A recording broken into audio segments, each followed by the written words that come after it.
जिनका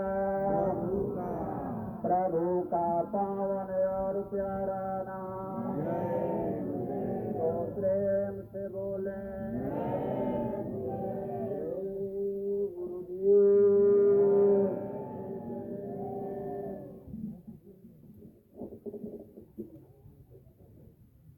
इस गांव के रहने वाले बड़े बुजुर्ग, पिता पितामह, नन्हे मुन्ने प्यारे बच्चे और बच्चियां,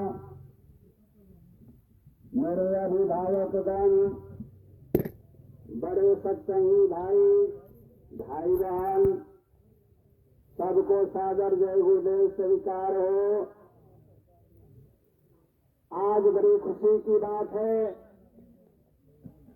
कि इस गांव में मथुरा के परम संत बाबा जय गुरुदेव जी महाराज का एक छोटा सा काफिला रूप शाकाहार का प्रचार करते हुए इस गांव में पधारी है। मैं उन सभी ग्रामवासियों का तहे दिल से अभिनंदन करता हूं और सादर जय गुरुदेव करता हूं। प्रेमियों, बाबा जय गुरुदेव जी महाराज कहा करते कि सत्संग एक बहुत बड़ी चीज है। सत्संग में जो आता है तो बहुत बड़ा दौलत कमाता है। अब दौलत से बाबा जी कुछ नहीं कहे, दौलत कितनी प्रकार की होती है। एक शब्द में उन्होंने कहा कि जब आप सत्संग में निकलते हो तो इसमें आप लोगों का दर्शन होता है। दरस परस और मज्जन पाना, हरे कोट कहे वेद पुराना। ये जो इतना समूह में आज हम लोग दरस परस कर रहे, इसका बहुत महत्व है। इसमें कितने प्रकार के कर्म कर्जे, हम नहीं जानते कि किनके ऊपर हमारा क्या कर्जा है, आप नहीं जानते कि किनके ऊपर क्या कर्जा है, लेकिन अदले बदले की दुनिया है। बाबा जय गुरुदेव जी जब न भूतो न भविष्यते एक माह का काफिला निकाले तो हम लोग उसमें गए हुए थे।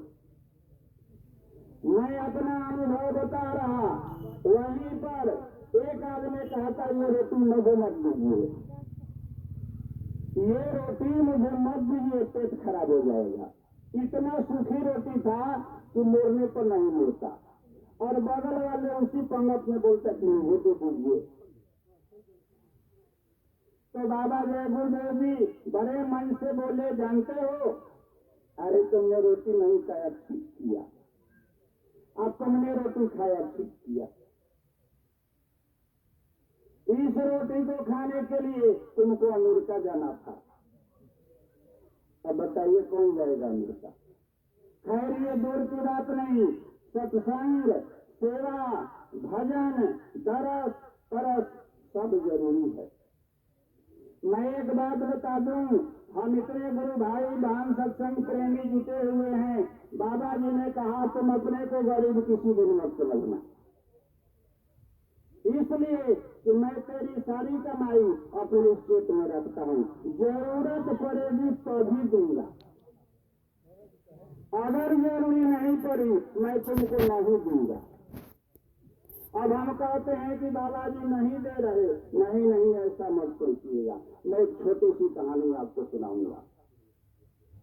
आप बहुत बड़े गुरु के शिष्य हो, हम लोग बहुत बड़े भागी हैं कि बाबा जय गुरुदेव जी महाराज के शरण में गए हैं, और आज के देश में बहुत बड़े भागी हैं कि हम मथुरा से जुड़े हुए हैं और मथुरा का नाम ले रहे हैं। बाबा जय गुरुदेव जी ने, मैं ज्यादा नहीं जानता, ज्यादा नहीं बोलूंगा, कृष्ण भैया बोलेंगे। बाबा जय गुरुदेव जी ने कहा कि कोई भी भविष्य में पूछे कि तुम्हारा आश्रम कहाँ है, बाबा जय गुरुदेव जी कहाँ रहते हैं, तो सीधा बता देना मथुरा में रहते हैं। कोई पूछे बाबा जय गुरुदेव जी कहाँ रहते हैं? मथुरा में रहते हैं। उनके गुरु का आश्रम कहाँ है? मथुरा में है। उनका भी आश्रम मथुरे में बनेगा। मुझे मालूम नहीं कि बाबा जय गुरुदेव का आश्रम अभी बना कि नहीं बना, काम हो रहा है। लेकिन दोनों आदमी का आश्रम जो होगा मथुरा में होगा। हम लोग सतयुग के सिपाही हैं। हमको बाबा जय गुरुदेव जी ने क्या बनाया? सतयुग का सिपाही। बहुत लोग हमसे पूछते हैं कि सतयुग आएगा क्या भैया? हम कहते हैं हमको मालूम नहीं है। काहे के लिए झूठ बोले? हम युद्ध जीतेंगे कि नहीं जीतेंगे हम क्या जानते। लेकिन बाबा जय गुरुदेव जी कहे हैं कि सतयुग इस धरती पर, और सतयुग आएगा तो ये भी जान लीजिए कि सतयुग पहले अपना कदम कहाँ रखेगा। अरे भाई बाराती आती है तो कहीं गोर पड़ता है ना। तो बाबा जय गुरुदेव जी ने साफ शब्दों में बोले कि सतयुग की पहली किरण मथुरा से फूटेगी। अगर सतयुग की पहली किरण फूटेगी तो कहाँ से फूटेगी? बाबा जी ने एक मंदिर बनाया। मैं नहीं जानता कि शाकाहारी से बना है पैसा से कि मानता, लेकिन बाबा जी बोले हैं कि जो गोलक में पैसा डालेगा वो शाकाहारी होगा।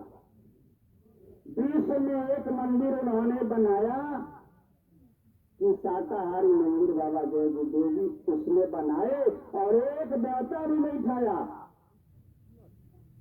बरकत का देवता जो निरंतर 2002 दिसंबर से आज तक बरकत बांट रहे हैं। ये मत कहना कि बरकत हमको मिल गया दूसरे को नहीं मिलेगा। बाबा जी कहे कि बरकत निरंतर बांटती रहेगी। ऐसे बोले थे मैं बड़े मन से, बरकत निरंतर। सबसे बड़ी चीज की आप बाबा जय गुरुदेव जी के शिष्य हैं। एक राजा था, उसकी एक पत्नी थी। राजा हल चलाता, खेती करता और उसी से अपना काम चलाता। एक दिन कहीं मेला लगा, बहुत बड़ा मेला लगा। रानी बोली कि देखिए राजन, आप हमको मेला नहीं जाने देते, थोड़ा आदेश होता तो मैं मेला घूम जाती। कहा जाओ मेला, क्या है इसमें? एक मंत्री को लगा दिया, मंत्री जी थोड़ा महारानी को जाकर मेला घुमा दो। बाबा जय गुरुदेव जी महाराज ने साफ शब्दों में कहा कि खेती, दुकान, दफ्तर में ईमानदारी से काम करना। ईमानदारी समझ लीजिए क्या है। ये मैं नहीं बोल रहा, बाबा जय गुरुदेव बोले कि उसमें ईमानदारी जोड़ लेना। वो भी राजा ईमानदारी से कमाता और ईमानदारी पूर्वक भरण पोषण करता। रानी जैसी थी, थोड़ा सा नहा धोला कर मेला चली गई। जब चली मेला में गई तो सब लोग देखने लगे रानी है, रानी है, रानी है। अरे खासियत होनी चाहिए इनमें।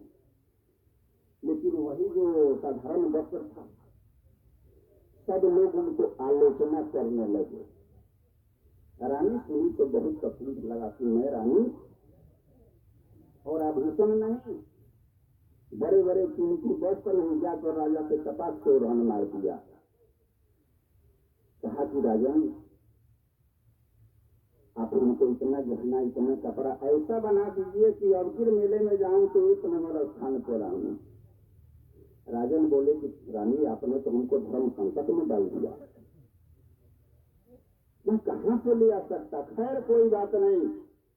रावण का राज था। मंत्री को कहा जाइए आप रावण के पास और जाकर बोलना कि इतना सोना, इतना चांदी, इतना जवाहरात तुम भेज दो हमारे यहाँ। राजा बोला कि ये काम मैं तो खुदे दूसरा से लेता हूँ, अब मैं दूंगा, कुछ नहीं दूंगा। लेकिन मंगोदरी बोली कि एक काम कीजिए, आप दे दीजिए इनको। आप राजा चकबेन को नहीं जानते हैं, राजा चकबेन था, नहीं जानते, बहुत धर्मात्मा है, अनर्थ हो जाएगा। रावण बोला कि ये हो नहीं सकता, नहीं दिया। मंत्री से कहा कि जाओ बोल देना कि नहीं नहीं नहीं मिलेगा। ठीक है, मंत्री आया, कहा कि नहीं मिलेगा, जाकर कहो कि कल अगर नहीं भेजेगा तो मैं तेरे लंका को उठाड़ दूंगा। ऐसा हुआ और यही मानने का कारण हुआ कि